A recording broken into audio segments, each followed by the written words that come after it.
रात को इस्लामाबाद के एक शख्स के दो मैसेज मौसूल हुए।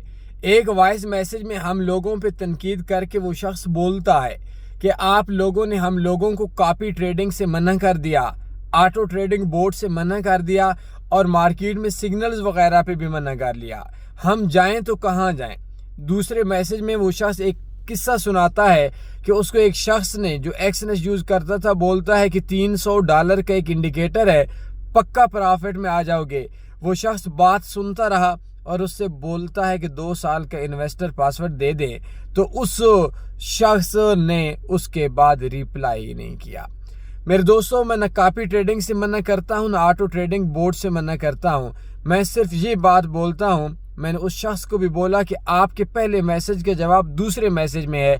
अगर कोई बंदा बोले कि इंडिकेटर चाहिए तो 2 साल के इन्वेस्टर पासवर्ड ले लो, वो प्रॉफिट में है तो उसका ब्रोकर यूज़ करो, कॉपी ट्रेड करो, लाइव ट्रेड करो, ऑटो ट्रेडिंग बोर्ड ले लो।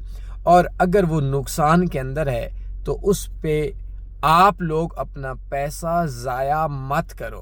कॉपी ट्रेडिंग के खिलाफ नहीं, ऑटो बोर्ड के खिलाफ नहीं, खिलाफ इस चीज़ के हैं कि आप लोग उस बंदे से ऑटो बोट ना लें जो अपना नुकसान आपको बेच बेच कर पूरा कर रहा हो। अब वही सवाल, आप कहाँ जाएं? बायो में मेरा एक व्हाट्सएप नंबर है, उस पर एक ट्रेडिंग कोर्स सेंड कर देता हूँ, वो देख लो, इंशाल्लाह काफ़ी हो जाएगा, पक्का नफ़ा में आ जाएंगे।